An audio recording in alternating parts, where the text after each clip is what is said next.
구약성경 사사기 8장 1절부터 5절, 22절부터 35절입니다.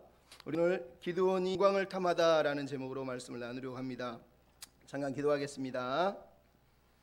사랑하는 아버지, 오늘도 주님을 의지하여 주 앞에 또 나아갑니다. 말씀을 묵상할 때 깨닫게 하시고 알게 하시고 하나님 우리를 향하신 마음들을 기억하고 주님을 온전히 기뻐하며 주님께 영광 돌리는 백성들 다 되게 주시옵소서. 연약한 것 부족한 것 감추시고 홀로 영광을 받으시옵소서. 부탁하며 예수 그리스도의 이름으로 기도하옵나이다. 아멘. 어느 날 한 임금이 우연히 시골 마을을 지나가는데 밤이 너무 깊어져서 왕궁으로 돌아가지를 못하게 됐어요. 그래서 우연히 갔더니 거기에 한 목동이 살고 있는 거예요. 그래서 그 목동의 집에 들어가서 하룻밤을 유숙하게 됩니다. 근데 하룻밤을 자는 동안에 목동을 가만히 보니 목동이 너무너무 겸손하고 성실하고 착하고 욕심도 없고 평화로운 모습으로 살고 있는 거예요. 그것을 보고 이 사람이 감탄을 하면서 감격을 해서 가만히 임금님이 생각하다가 이 사람을 데리고 우리 일꾼으로 좀 왕궁에서 써야 되겠다. 그리고 이 사람을 관리로 임명을 합니다. 사람들은 마음에 안 들죠. 목동을 어느 날 관리로 세우다니. 근데 관리로 세웠는데 이 사람이 관리로 일하면서도 목동의 시절에 그 청빈함과 겸손함과 평화로운 마음으로 성실하게 일을 너무 잘하는 거예요. 그러니까 임금이 나중에는 이 사람을 나라의 재상으로 세웁니다. 재상. 그러니까 총리죠. 총리, 한마디로 총리로 세운 거예요. 총리로 세우고 나니까 이제 사람들이 더 시기가 심합니다. 신하들이 막 자기들은 가문도 대단하고 막 학벌도 대단한데 일개 목동이 세상에 출세해가지고 관리를 하더니 재상이 됐다는 거예요. 그게 너무너무 싫어요. 그래서 이 재상이 된 이 사람을 어떻게 하면 흠을 잡을까 하면서 그 사람의 뒤를 추적합니다. 매일마다 이 사람의 흠을 찾습니다. 근데 아니다 하니까 이 재상이 너무너무 성실하게 여전히 변함없이 일은 잘하는데 꼭 한 달에 한 번만 자기가 살던 이 초골집으로 가는 거예요. 그래서 이 신하들이 이 사람이 뭔가 숨겨놓은 게 있나 보다 그러면서 뒤를 쫓기 시작합니다. 그리고 가서 봤더니 재상이 그 집에 가서 다른 건 안 하고 자기 옛날 집에 가서 항아리 하나가 있는데 항아리 하나를 탁 열어보고 다시 닫고 그리고 다음날 돌아오는 거예요. 신하들이 됐다, 저놈이 그동안 겉으로는 깨끗한 척 하면서 뒤에서 돈이라든가 금은보화를 숨겨놓은 게 맞지? 분명해. 그러면서 임금한테 고발을 합니다. 왕이 너무너무 분노를 합니다. 믿을 수는 없지만 신하들이 계속 저 사람이 나쁘다 그러니까 도저히 참을 수가 없는 거예요. 그래서 신하들을 다 끌고 좋다, 우리 같이 가서 확인하자. 그리고 그 재상의 집으로 가게 되죠. 재상의 집에 갔더니 그날도 뒤를 밟아보니 재상이 그 집에 가서 항아리의 뚜껑을 탁 열고 또 닫는 거예요. 임금이 문을 탁 열고 들어갑니다. 신하들도 우르르 들어갑니다. 보십시오, 저 항아리입니다. 임금이 가서 항아리를 당장 열어라. 재상이 항아리를 딱 열었습니다. 임금님이 가서 쳐다봤습니다. 깜짝 놀랐습니다. 신하들 불렀습니다. 너희들도 이것을 쳐다보라. 거기에는 금은보화와 수많은 폐물이 들어있는 것이 아니라 목동이었을 시절에 낡은 옷과 지팡이가 들어있었던 거예요. 이 재상은 목동이었을 때나 관리였을 때나 재상이었을 때나 가난했을 때나 영광의 자리에 올랐을 때나 변함없이 자기 자신을 지키는 방법이 하나 있었어요. 자기가 가난했을 때, 목동이었을 때 입었던 낡은 옷과 지팡이, 늘 그것을 묵상하면서 겸손하자, 교만하지 말자, 변하지 말자, 이런 마음으로 살았다는 거예요. 여러분, 오늘 본문에 우리가 읽은 기드온이 이런 마음으로 살았으면 얼마나 좋을까요? 하나님이 은혜로 역사하셔서 자기가 붙들었던 그 보리떡 한 덩어리 같은 자기 인생을 향해서 몽둥이 하나 들고 항아리 하나 들고 그거를 깨뜨리면서 하나님의 은혜에 의지했던 그 싸움터를 기억하면서 매일 자기 집에 항아리 하나, 몽둥이 하나, 횃불 하나 놓고 묵상하며 살았으면 얼마나 그 사람은 아름다운 사람으로 살았을까요? 근데 우리가 보는 기드온은 어떻습니까?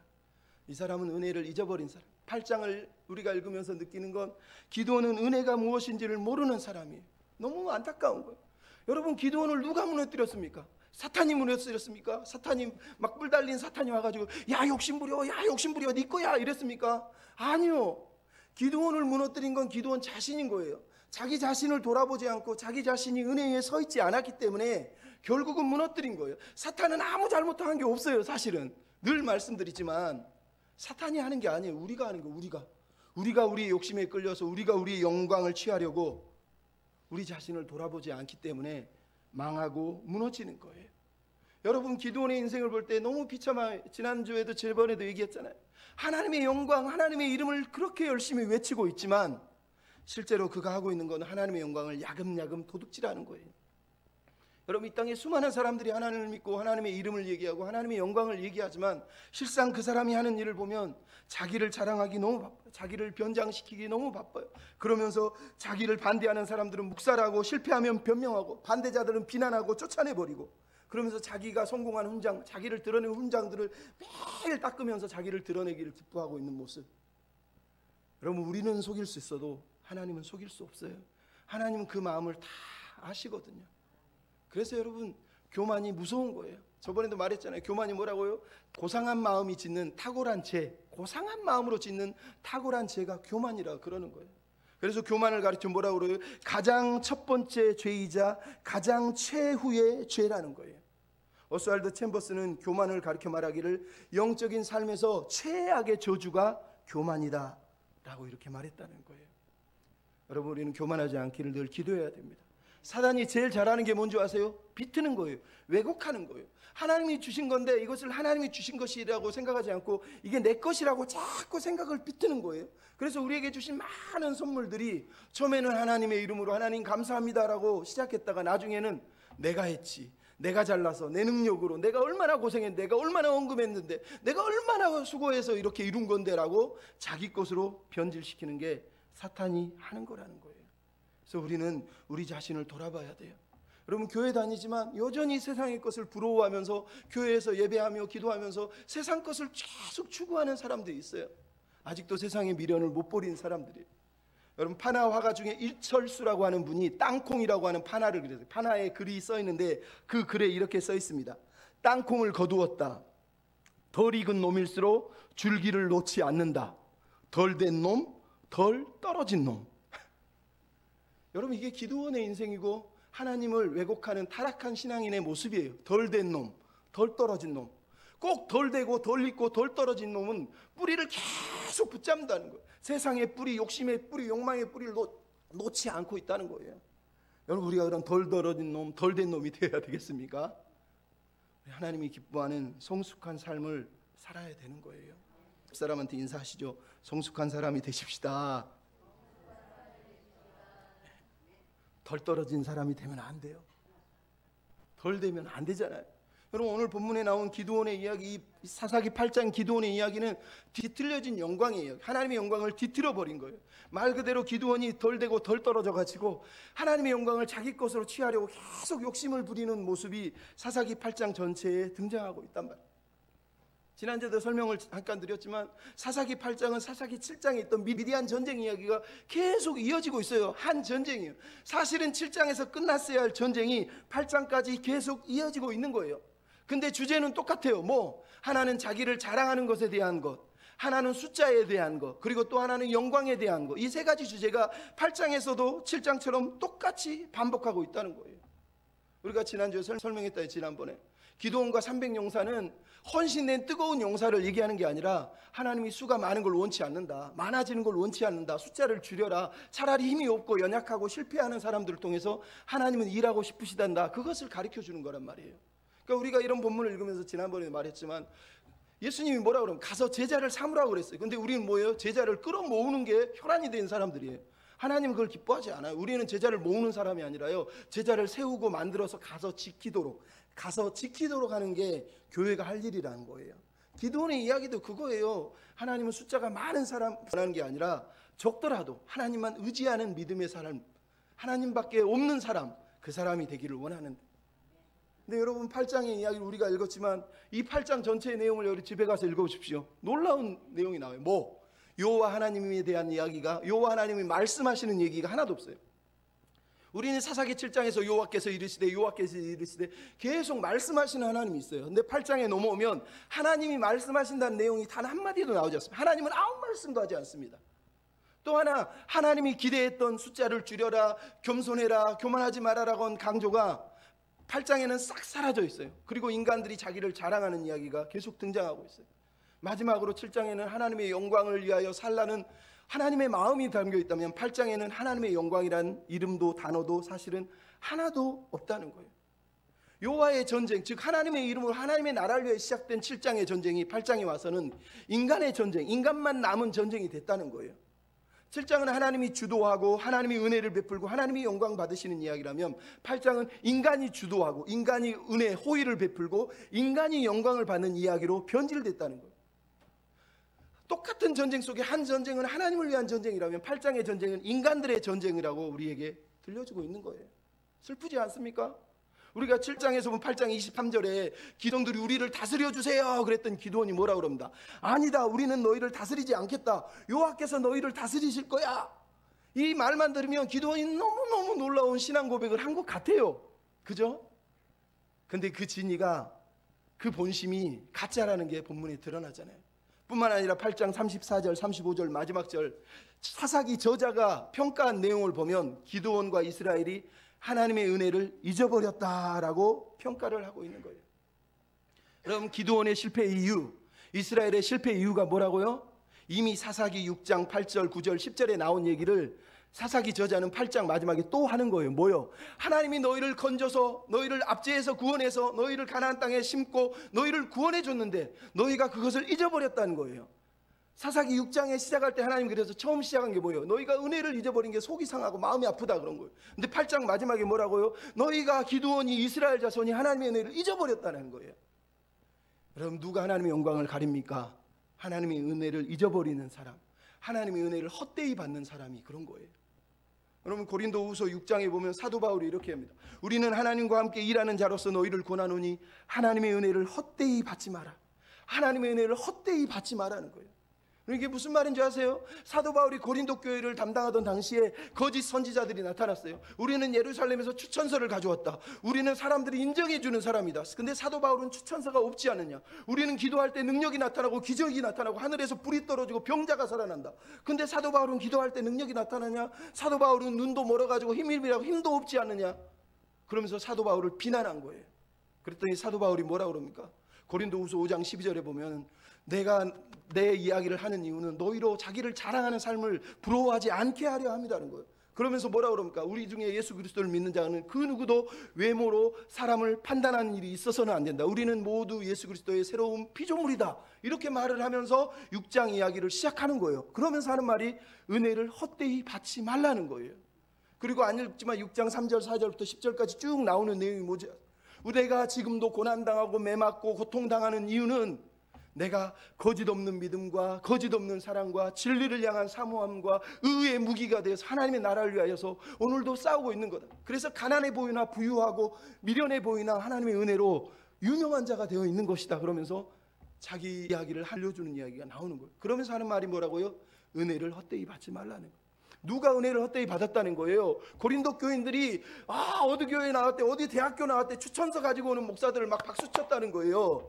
고린도 교회 교인들이 막 능력과 기적이 나타나는 사람을 보면서 부러워서 야, 사도 바울은 별거 아니네 그러면서 사람을 판단했다는 거예요. 그래서 사도 바울이 말하는 거예요.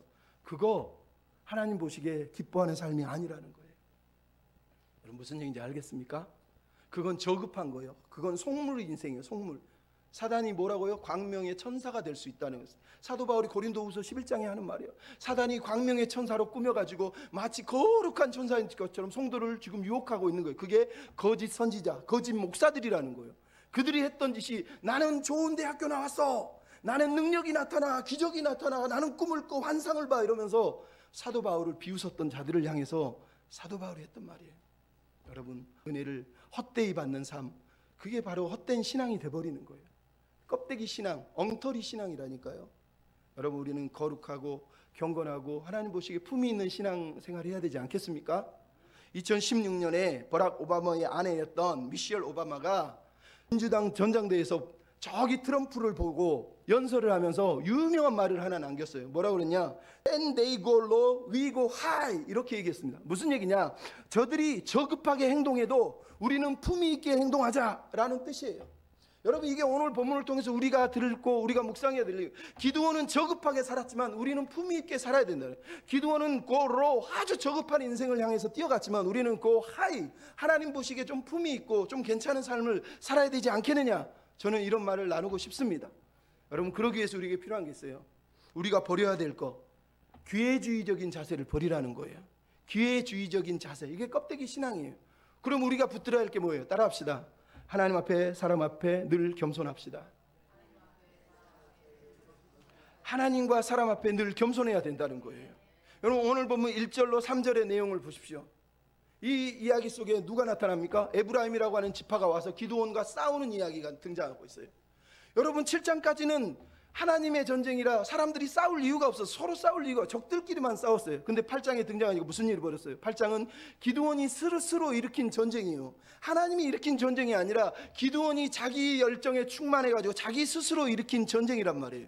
그래서 이 전쟁에는 하나님의 이름, 하나님의 뜻이 기드온의 입으로는 말하지만 하나님은 아무런 말씀도 하지 않는 하나님과 상관없는 전쟁, 인간들의 헤게모니, 눈치 싸움, 자기 자랑을 위한 전쟁이 일어나고 있다는 거예요. 에브라임 지파가 뭘 했습니까? 1절에 크게 다투고 크게 분노했다고 말하고 있는 걸 우리가 보고 있어요. 여러분, 크게 다퉜다고 오늘 본문의 마지막 절에 1절에 나오잖아요. 이 말은 불평하면서 에이씨 기드온 뭐 너 왜 그러냐 그러면서 불만을 표현했다는 뜻이 아니라 진짜로 엄청난 싸움을 서로 죽일 듯이 달려들어서 싸웠다는 얘기예요. 에브라임 지파가 기드온을 향해서. 이 싸움이 어디서 일어난 거예요? 자기 주장 때문에, 자기를 드러내려고 하는 사람들 때문에. 이로 인해서 지파 간의 급격한 분열이 이제 이스라엘 사회에 일어나는 거예요. 이 기드온의 이 전쟁 때문에. 하나님이 일으킨 전쟁은 지파 간의 분열이 아니라 협력이었는데, 이제 이 전쟁은 뭐냐? 인간 기드온이 일으킨 전쟁, 자기를 자랑하기 위해서 일으킨 전쟁 때문에 서로가 싸우고 분열하고 있는 걸 우리에게 보여주고 있단 말이에요. 이게 슬픈 거예요. 여러분, 에브라임 지파가 누굽니까? 우리가 이미 7장 마지막 절에 보면 기드온이 전쟁에서 미디안이 도망가는 걸 보고 에브라임 지파에게 요단 나루터를 점령해서 거기 넘어온 사람들 다 죽여라 그랬더니 그 중에 스엡과 오렙을 잡아가지고 목을 처단한 다음에 기드온에게 오늘 딱 가지고 와서 기드온에게 보여주면서 뭐라 그럽니까? 왜 너 전쟁할 때 우리 안 불렀어? 이랬다는 거예요. 근데 웃긴 게 뭔지 아세요? 에브라임 지파는요, 이스라엘 땅에서 가장 힘이 센 지파예요. 유다와 에브라임은 남쪽과 북쪽에. 근데 에브라임은 기드온과 이스라엘 백성들이 고통당할 때 구경하면서 손 한 번 밀어서 도와준 적이 없는 지파예요. 근데 전쟁의 분위기가 적들이 도망가고 있는 걸 보니까 에브라임이 탁 나타나서 너 왜 전쟁할 때 우리 안 불렀어? 라고 말하면서 자기 자랑을 드러내고 있는 거예요.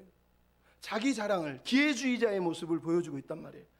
상황을 보고 숟가락을 딱 얹는 거죠. 야, 여기에 내 숟가락 얹으면 되겠네. 그래서 숟가락 하나를 딱 얹고 있는 사람의 모습을 우리에게 보여주고 있단 말이에요. 근데 여러분, 기드온이 어떻게 했습니까? 기드온이 오늘 본문을 보면 당신들과 우리가 어떻게 비교합니까? 당신들은 대단한 사람이고 우리 아비에셀, 우리 지파, 우리 가족들은 별 볼 일 없는 사람들이에요. 당신들이 한 일은 우리와 비교할 수 없죠. 그러면서 에브라임 지파를 띄워주고 있는 모습을 보고 있어요. 이것만 보면 기드온이 엄청 겸손해 보이지만 이 단어들은 다 정치적인 화술이라는 거예요. 즉 기회주의적인 모습을 기드온 또한 보여주고 있는 거예요. 왜? 지금 현재는 에브라임 지파를 인정하기보다는 자신의 욕망을 감추기 위해서 거짓된 겸손으로 에브라임 지파 앞에 고개를 숙이는 거예요. 에브라임 지파는 너무 힘이 셌기 때문에 지금 자기가 자기 자랑을 할 수가 없어요. 그래서 자기 자랑을 숨기고 에브라임 지파를 올려주는 거예요. 근데 오늘 보면 나머지 전쟁 이야기가 뭐예요? 에브라임 지파는 미디안 방백 2명을 죽였는데 기드온과 300역사는 미디안의 왕 2명을 잡아서 죽이는 이야기가 등장해요. 여러분, 왜 그런지 아시겠어요? 미디안 방백 2명보다 왕 2명을 죽이는 게 더 대단한 거예요. 기드온은 지금 고개를 숙이며 아이고 당신들이 대단합니다라고 얘기하지만 실제로는 에브라임 지파하고 똑같은 거예요. 자기를 드러내고 자기를 자랑하고는 싶은데 지금은 에브라임이 너무 세, 강해. 그러니까 겸손한 척 하는 거예요. 하지만 나중에는 미디안의 2왕을 딱 잡고 나서는 스스로 왕처럼 행세하는 걸 우리가 본단 말이에요. 말 그대로 겸손한 사람이 아니에요. 이 사람들은 처음부터 끝까지 겸손했으면 좋은데 오늘 본문의 인간의 전쟁 이야기 속에 이들은 기회주의자들이에요. 기회주의자들. 그래서 하나님 우리에게 이 얘기를 들려주는 거예요. 우리는 그렇게 살면 안 되는 거예요. 저 인간은 저급하게 살았어도 우리는 겸손하게, 늘 겸손하게 살아야 된다는 거예요. 두 번째, 계산적인 신앙을 버리라는 거예요. 계산적인 신앙은 뚝 땅콩에서 떨어져내듯이 뚝 떨쳐버려야 돼요. 그리고 뭘 붙들어야 됩니까? 따라서 합시다. 사람을 향한 긍휼의 마음을 가집시다. 긍휼의 마음, 불쌍히 여기는 마음, 자비의 마음을 말하는 거예요. 계산적인 삶을 살면 안 된다는 거예요. 여러분, 기회주의자란 말이 무슨 얘기예요? 기회주의자라는 단어가 무슨 뜻이겠어요?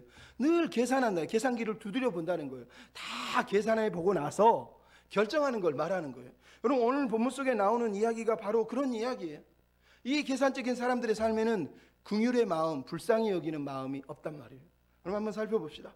오늘 본문에 먼저 기드온이 자기 전쟁, 자기 자랑을 위해서 벌인 전쟁인데 4절에 기드온의 백성들, 군사들 300명이 뭐라 했다고 되어 있습니까? 피곤하나 추격하니. 5절에는 나의 백성이 피곤하니 라고 하는 단어가 등장합니다. 여러분, 하나님의 도움이 없는 전쟁은 피곤한 거예요. 사사기 7장에 하나님이 도와주시는 전쟁은 피곤했습니까? 아니요. 서서 항아리 깨고 횃불 들고 아 소리만 지르 신나잖아요. 힘들 게 뭐 있어. 지들끼리 싸우고 죽는데. 8장은 그게 아니에요. 기드온이 벌인 전쟁, 인간이 자기 자랑하기 위해서 벌인 전쟁은 이렇게 피곤한 거예요. 계속 적들을 향해서 추격하다 보니까 너무너무 피곤해서 먹을 것도 없고 지진매진했다고 오늘 본문이 말을 하고 있잖아요. 7장에서는 여호와의 영이 임해서 하나님이 도우셔가지고 300명밖에 안 되는 그 적은 수로도 적들한테 칼 한 번 대지 않고도 그들이 물러갔는데, 지금 8장에 나오는 이야기는 뭐예요? 지들의 힘으로 이제 싸워야 돼. 하나님의 도움이 없는데 하나님이 도와주시는 것처럼 가장은 했는데 실제로는 기드온과 300용사가 자기 힘으로 자기들 노력으로 끝까지 자기 무기를 들고 쫓아가서 적을 죽이는 사건이 지금 8장에 등장하고 있는 거예요. 그래서 피곤한 거예요. 하나님의 이름을 말을 하고 있지만 실제로는 자기 욕망을 채우려고 하니까 피곤하잖아요. 그게 여러분 인생이에요. 하나님 믿는 사람은요 그렇게 피곤하지 않아요. 근데 자기 힘으로 자기 노력으로 자기 자랑을 위해서 뛰어다니는 사람들은요 피곤해요. 매일 기회주의처럼 눈치 봐야 되고 계산기 두드려 봐야 되고, 내가 이 교회를 섬길까, 내가 저 사람을 섬길까, 내가 이것을 할까 말까 고민을 늘 하니까 얼마나 피곤하겠어요. 하나님은 그래서 계산적인 삶을 살지 말라라고 얘기하시는 거예요. 여러분, 오늘 본문에 기드온이 벌인 전쟁에 300명은 여전히 남아있어요. 앞에 300명, 7장의 300명은 하나님이 숫자를 신경 쓰지 마라, 적은 숫자에도 상관없다, 나만 바라보라라고 남겨준 숫자가 300인 거예요. 말 그대로 힘없는 존재라는 걸 알게 깨닫게 하려고 하나님이 남긴 숫자예요. 근데 8장의 기드온과 300명은 뭐예요? 자기들의 힘으로 자기들의 노력으로 승리하고 성취하고 자랑하기 위해서 뛰어가고 있는 무자비한 300명의 진짜 용사로 변질돼 버렸어요. 나는 힘이 없어요라고 고백하라고 하나님이 말했는데 이 300명은 우리는 대단한 사람입니다, 우리는 대단한 사람입니다, 우리가 힘이 이렇게 셉니다라고 자랑하는 존재들로 변했다는 거예요. 그럼 비참한 거 아닙니까? 그 중에 8장 5절에 기드온이 뭐라 그럽니까? 숫곳 사람들에게 나를 따르는 내 백성들이 피곤하다라고 얘기합니다. 근데 이 나를 따르는 이라는 단어가 사실은 오늘을 그대로 번역하면 내 발에 있는 백성이라는 뜻이에요. 여러분, 7장 1절 2절에서 하나님이 말씀하실 때 너와 함께 있는, 너를 따르는 백성은 너와 함께하는 자들이다라고 말하면서 하나님이 기드온에게 너와 함께 있는 군사들이라고 공동체 의식을 심어줬어요. 근데 오늘 보면 8장 4절에서는 기드온과 함께라고 했는데 기드온이 5장에 대해서 뭐라고 그러냐면 8장 5절에서 나를 따르는 백성들이 피곤하다는 거. 근데 나를 따르는 단어가 뭐라고요? 내 발 아래에 있는 백성이라는 뜻이에요.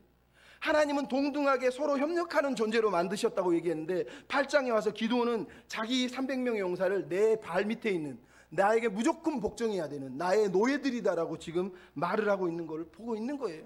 말 그대로 기드온은 이미 자기 자랑으로 충만해요. 그래서 숫곳 사람들한테 뭐라 그럽니까? 8장 5절 마지막에 나는 미디안과 왕 세바와 살문나를 추격하고 있노라. 여기서도 주어가 뭐예요? 나예요. 나. 내가 지금 추격하고 있다는 거예요. 여러분, 7장에서 하나님은 나를 계속 지우셨잖아요. 근데 8장에서 기드온은 하나님 얘기는 한마디도 하지 않고 말로는 하나님이라고 말하지만 나를 따르는, 나는 엄청난 미디안을 다 격파하고 남은 놈들 이제 쫓아가고 있는 거야 라고 자기 자랑을 하고 있는 거예요. 엄청나게 위험한 사람으로 변질됐냐는 거예요. 그랬더니 5절 6절 숫곳 사람들이 뭐라 그럽니까? 아주 계산적인 사람이라는 걸 알 수 있어요. 뭐라 그러죠? 야, 니네 군사 결국 300명밖에 안 되는데 니네들이 지금 미디안 왕 2명을 잡았냐? 니네들 손에 포로로 잡혀있냐? 아니잖아. 그놈들은 아직도 15,000명이나 남아있는데 고작 니네들 300명이 15,000명을 이긴다고? 웃기지 마. 우리는 너한테 음식을 줄 수가 없어 라고 얘기했다는 거예요. 누엘 사람들도 똑같이 8절 9절에 니네들 300명으로 어떻게 15,000명을 죽이니? 그러면서 줄 수 없다고 얘기하는 거예요. 여러분, 숫곳 사람들은 이미 계산기를 다 두드려 본 거예요. 왜? 지금 요단강 건너편에 있는 요단 동편은 갓, 므낫세 반지파, 루벤 지파의 땅인데 그 중에 여기는 갓 지파의 땅이에요. 갓 지파는 항상 미디안의 공격을 받아서 연례 행사처럼 이스라엘보다 더 참혹하게 미디안의 지배를 받았던 사람들인 거예요. 그러니까 300명으로 15,000명을 이긴다고? 기드온하고 똑같은 생각을 계산을 해보는 거예요. 기드온이 300명 되나? 이런 거하고 똑같은 거죠. 근데 여기서 하나님의 도움을 구한 게 아니라 기드온은 우리는 300명으로 할 수 있다라고 얘기하고 있고, 숫곳과 브누엘 사람들은 니네는 할 수 없어라고 이미 계산기를 뚝뚝뚝 두드렸다는 거예요. 그랬더니 이게 무슨 전쟁이 벌어졌어요? 복수의 전쟁이 벌어졌다는 거예요. 8장 10절로 12절에 기드온이 결국은 300명사를 끌고 가서 미디안 왕 2명 세바와 살문나를 잡아서 처형하는 이야기가 등장하고 있는 거예요. 대단하지 않습니까? 300명으로 15,000명을 이겼대요. 7장에도 300명으로 엄청난 13만 5천 명을 이긴 거 아닙니까? 12만 명이 죽은 거예요. 근데 오늘 본문에 300명으로 15,000명을 이겼대요. 둘 다 기적적인 이야기인 거예요. 근데 뭐가 틀려요? 앞에 300명은 7장에서는 하나님의 도우심에 의해서 손 하나 칼 하나 되지 않고 이긴 전쟁이라면, 300명은 괴물과 싸우다가 괴물이 된 300명이 괴물이 돼서 그들을 칼로 잡아서 죽이는 이야기가 이제 오늘 본문에 등장하고 있다는 거예요.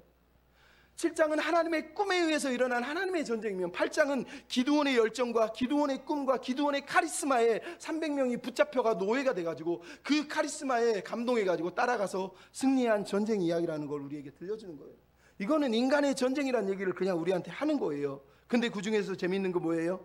미디안 두 왕을 잡아서 처형하면서 돌아오는 길에 13절로 17절에 보면 숫곳과 브누엘, 기드온과 백성들에게 빵과 떡을 주지 않았던 이 성읍에 들어가서 그들을 죽이겠다고 복수를 하고 있는 걸 우리가 보고 있어요. 여러분, 이게 무슨 얘기예요? 하나님의 전쟁이 복수가 있습니까? 자기 백성끼리? 근데 지금 기드온은 뭐라고 했어요? 너희가 나를 희롱했다라고 15절에 얘기합니다. 15절에 내 피곤한 사람들에게 너희가 희롱했다고 얘기합니다. 근데 이 두 단어는 숫곳 사람들도 브누엘 사람들도 한 번도 언급한 적이 없어요. 이거는 기드온 혼자 느낀 자기 감정이에요. 자기 감정. 왜? 숫곳 사람들은 기드온 군대를 희롱한 적이 없어요. 그냥 니네들은 힘이 없어 보이는데 라고 말했던 거예요. 근데 지금 기드온은 자기 입으로 얘기해요. 네가 나를 희롱했다는 거예요. 내 피곤한 군사들을 희롱했다는 거예요. 여러분, 숫곳 사람들은 너의 군대라고 얘기했지 네 피곤한 군대라고 말한 적이 없는 거예요. 근데 기드온은 여기에 자기 언어를 쓰고 있다. 이게 무슨 얘기예요? 자기 감정이에요. 자기 감정. 빈정상했다는 거예요. 이것들이 떡을 안 주고 포도주를 안 준 그때 이미 기드온은 마음에 나 삐졌어, 니넨 죽었어 하고 나 삐졌어 라고 마음을 먹은 거예요. 그래서 빈정상에서 돌아와서 이들을 향해서 복수를 하고 있다니까요.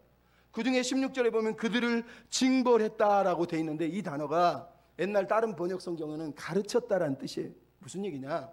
니네들 우리 300명, 나와 300명 얼마나 대단한지 네게 모르나 본데 내가 이제 가르쳐 줄게. 그러면서 그들을 죽이면서 자기를 드러내고 자기의 위대함을 가르치기 위해서 그들을 죽였다는 얘기를 하는 거예요. 그래서 숫곳과 브누엘 사람들을 죽였다는 거예요. 그럼 이게 비참한 이야기 아닙니까? 왜요? 하나님이 기드온을 부른 이유는 미디안에서 이스라엘을 구원하라고 부른 거예요. 근데 지금 기드온은 뭐라고 했어요? 미디안에서 구원을 넘어서서 자기 손으로 자기 백성을 압제하고 자기 민족을 살육하고 자기 민족을 죽이는 정복자로 변질되어 있는 걸 우리에게 보여주고 있다는 거예요. 그 중에서도 놀라운 게 뭐예요? 8장 18절로 19절에 나와요.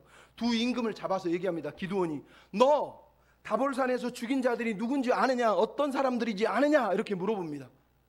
그랬더니 그 두 왕이 왕자들 같던데, 왕의 아들들 같던데, 그랬더니 기드온이 19절 이렇게 얘기합니다. 그들은 내 형제요 내 어머니의 아들들이다. 여러분, 드디어 기드온이 전쟁을 벌인 이유가 고백되고 있어요. 여러분, 7장에서 기드온의 전쟁이 아니라 하나님이 벌인 전쟁은 하나님이 이스라엘을 구원하기 위해서 벌인 전쟁이에요. 근데 8장에서 일어난 이 사륙의 전쟁은 이유가 뭐라고요? 기드온이 자기 형제들, 자기 어머니의 아들들을 죽였던 세바와 살문나를 그들에게 복수하기 위해서 300명을 끌고 가서 벌인 전쟁이었다라고 우리에게 알려주고 있는 거예요. 이 전쟁은 기드온은 지금 하나님의 꿈, 하나님의 비전, 하나님의 마음은 아무 상관이 없어요. 그저 자기 감정에 충만해서 자기 복수심으로 이들을 죽이기 위해서 뛰어갔다고 우리에게 말을 하고 있는 거예요. 더 놀라운 이야기가 뭡니까? 8장 20절 21절에 세바와 살문나 두 명을 자기가 안 죽이고 자기 아들 장자 여델에게 야, 네가 네 손으로 이놈 두 명 목을 잘라버려 그럽니다. 근데 큰아들이 벌벌 떨면서 막 주저하면서 있어요. 그랬더니 기드온이 자기가 칼을 꺼내서 이들 두 명을 잘라서 죽입니다. 그럼 이게 무슨 얘기겠어요? 이게 기드온의 첫 모습이잖아요. 초기 기드온이 얼마나 소심하고 겁이 많고 주저하고 살았다는 걸 근데 지금 기드온이 어때요? 여델의 초기의 기드온의 모습이 여델이라면 지금의 기드온은 괴물이 되고 악마가 됐어요. 남을 죽이는데 주저함이 없어요. 자기 민족을 죽이는데 주저함이 없어요. 자기 민족을 학살하는데 주저함이 없을 뿐만 아니라 그냥 자기 마음에 안 들면 그냥 목을 베어버리는 사람으로 오늘 본문에 등장하고 있다는 거예요. 그러면서도 기드온이 하는 말이 뭐예요? 8장 7절, 8장 19절 여호와께 맹세하거니와 여호와께서 살아계시니 여호와께서 넘겨주시니 그 입에는 계속 여호와 하나님의 이름을 대고 있는 거예요. 하나님의 이름을 말하고 하나님의 영광을 말하고 있는데 실제로 하는 건 뭐예요? 자기 감정을 채우고 자기 욕망을 채우고 자기 복수심을 지금 만족시키는 일을 하고 있는 걸 우리에게 보여주고 있다는 거예요. 그러면 이게 슬픈 거예요. 기회주의적인 사람은 계산적이에요. 계산적인 사람의 마음에는 그래서 긍휼의 마음이 들어가지 않아요. 긍휼의 마음이 뭐예요? 불쌍히 여기는 거거든요. 긍휼히 여기는 마음이에요. 근데 기드온은 계산해보고 두드려보고 이것들 복수해야 된다라고 결판이 났어요. 하나님의 뜻은 필요 없어요. 하나님 비전도 필요 없어요. 이제 이들은 죽어야 되는 거예요. 그래서 그들을 그 자리에서 죽인 거예요. 뿐만 아니라 자기 민족 숫곳과 분우엘 사람들을 죽였단 말이에요. 그러면 숫곳과 분우엘이 어딘 줄 아세요? 야곱이 자기 아버지 집에서 도망쳐서 자기 삼촌 집 라반의 집에서 살다가 나중에 다시 하나님이 불러서 돌아오는 길에서 야복강에서 하나님 앞에 얻어 떠지고 나서 하나님의 이름을 부르는 곳이 분이엘이에요. 분우엘은 분이엘을 말하는 거예요. 분이엘, 하나님을 만나서 자기가 깨어졌던 자리예요. 숫곳은 어디냐? 바로 숫곳은 분이엘에서 숫곳으로 가는 길에서 형 에서가 400명의 군대를 끌고 오는데 거기서 만나면서 에서 앞에 무릎을 꿇고 형님 내가 잘못했습니다 그러면서 내가 한 짓을 용서해 주십시오 그러면서 보물을 싸서 선물로 드리면서 화해를 이루었던 장소가 분우엘과 숫곳이란 말이에요. 즉 이 사사기 저자가 왜 숫곳과 분우엘을 언급하느냐? 숫곳과 분우엘은 자기 욕심, 자기 욕망으로 충만했던 야곱이 결국은 야곱방에서 하나님 만나서 분우엘에서 깨지고 숫곳에 가기 전에 형과 화해했던 장소, 긍휼의 마음으로 모든 것을 내려놨던 장소가 여기였다는 거예요. 근데 기드온이 이 장소에서 옛날 야곱, 자기 욕심이 충만한 야곱으로 변질돼가지고 오히려 긍휼을 베푼 것이 아니라 화해를 베푼 것이 아니라 사람들을 죽였다라고 얘기하는 거예요. 이게 비참하다는 거예요. 그래서 여러분 말씀드리는 거예요. 하나님을 아는 사람들은 긍휼히 여겨야 됩니다. 하나님 뭐라 그럽니까? 긍휼히 여기는 자는 복이 있나니 그들이 긍휼히 여김을 받을 것이요. 여러분 우리에게 긍휼의 은혜가 있었으면 좋겠습니다.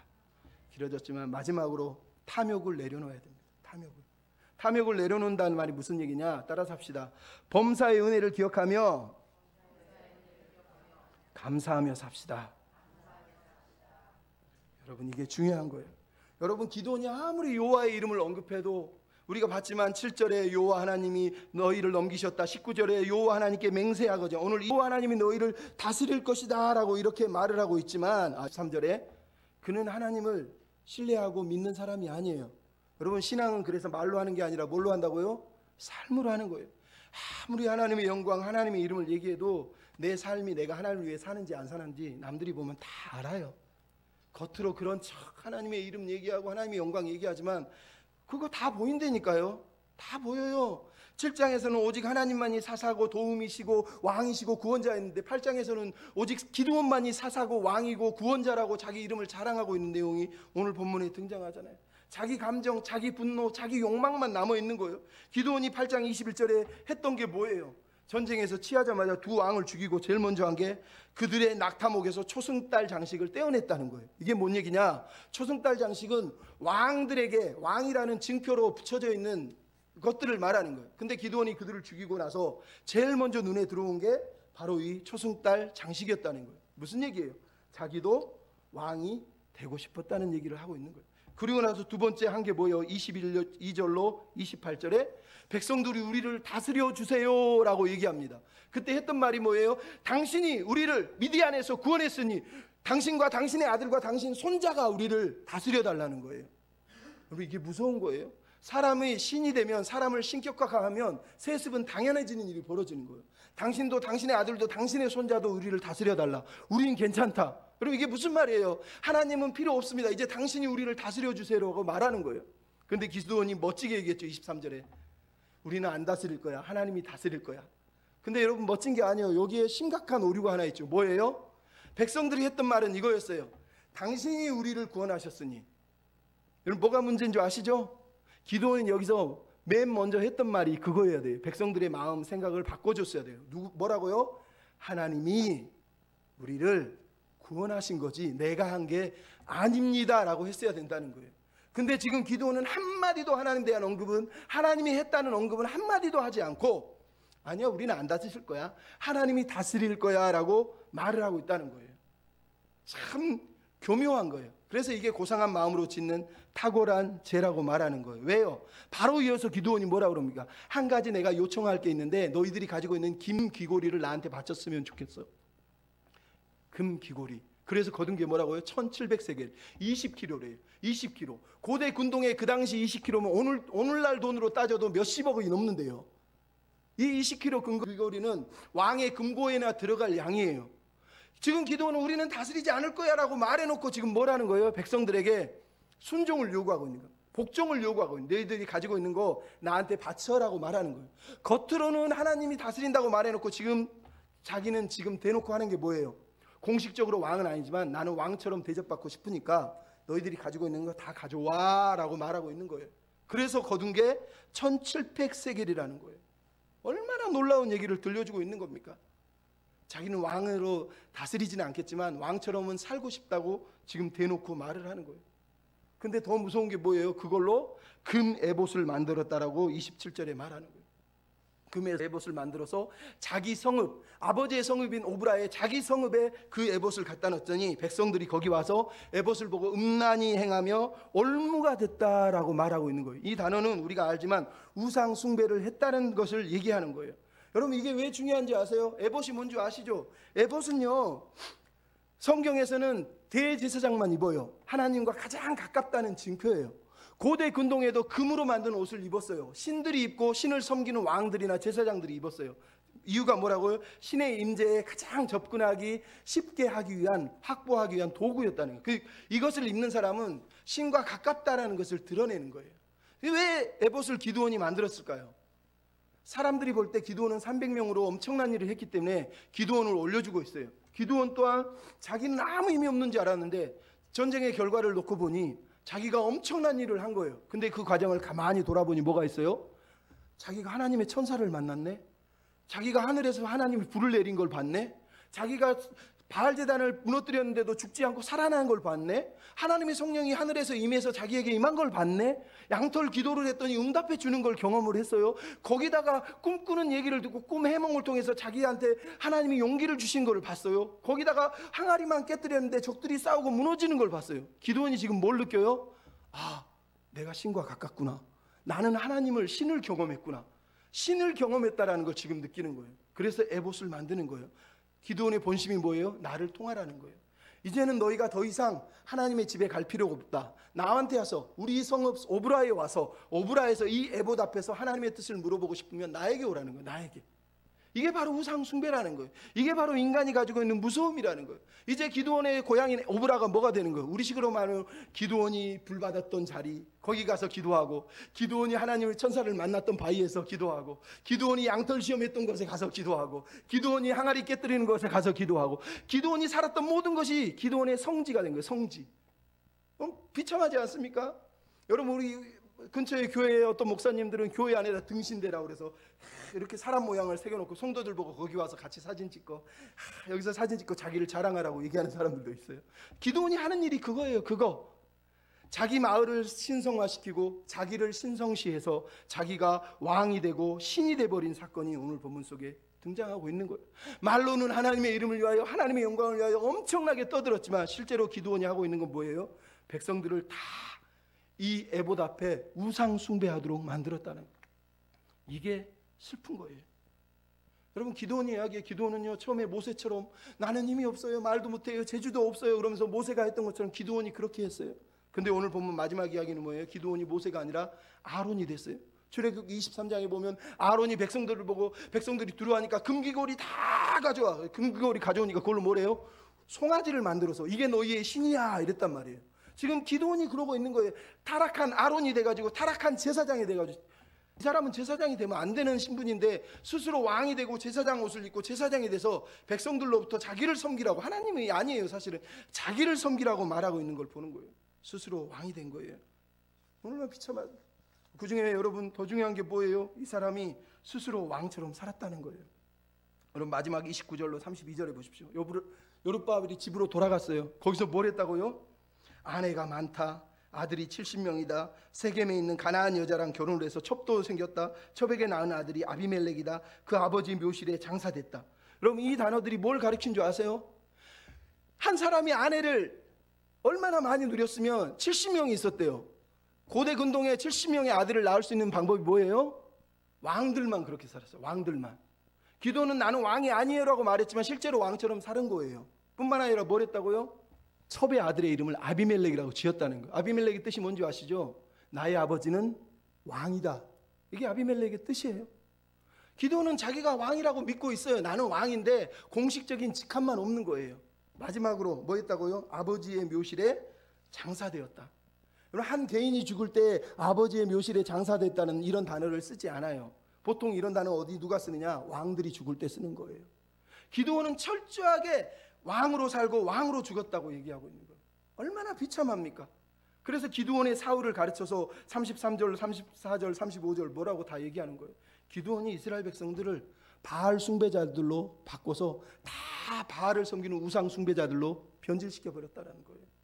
여러분 재밌는 게 33절에 나오죠. 그들이 기드온이 죽음에 바알을 따라 음행을 하고 바알 브릿을 신으로 섬겼대요. 바알 브릿이란 뜻이 뭐냐? 바알과 언약을 했다는 뜻이에요. 브릿은 언약이란 단어예요. 즉 바알은 언약의 주인입니다 라는 뜻이라는 거예요.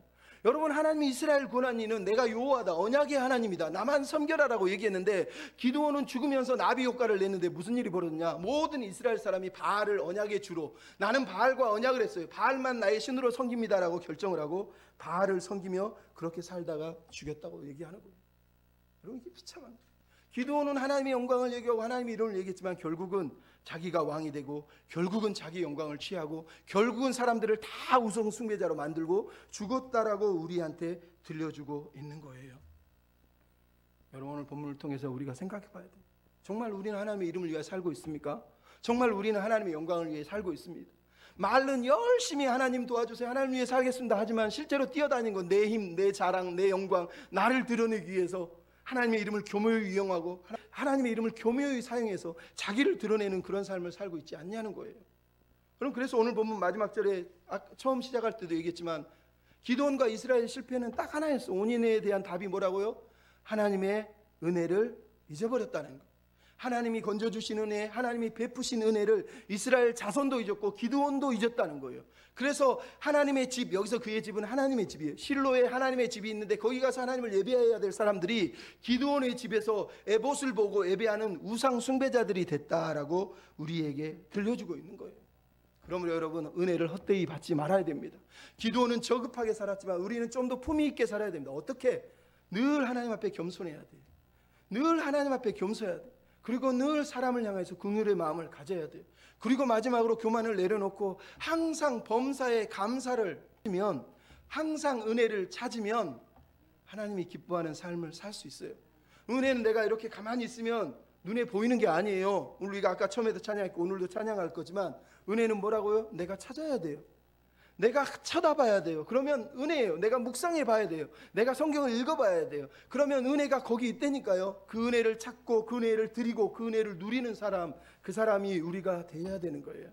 오늘 말씀 생각하시면서 아까 처음 불렀던 찬양을 다시 생각하시면서 하나님, 내가 은혜를 헛되이 받는 사람, 은혜를 잊어버리는 사람이 아니라 하나님의 은혜를 붙드는 사람이 되게 해주십시오. 영광을 탐하는 사람이 아니라 겸손하게 긍휼의 마음으로 범사에 감사함으로 하나님의 은혜를 인정하는 사람이 되게 해주십시오. 이렇게 같이 기도하고 마쳤으면 좋겠습니다. 우리 헌금 같이 드리시면서 찬양합시다. 범사에 나의 감사는 마르지 않네. 고난 증거를 풍성하리. 믿음 가지고 감사를 찾으리. 나는 오늘도 우리 감사를 찾고 감사를 드립시다. 나의 감사는 시들지 않네. 나의 감사를 시들지 않네.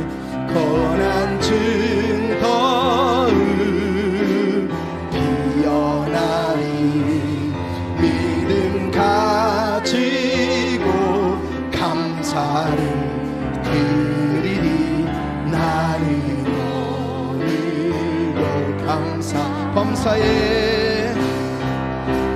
범사에 감사를 주신 범사에 감사를 찾게 하소서. 범사에 감사를 찾으니 더 깊은 감사로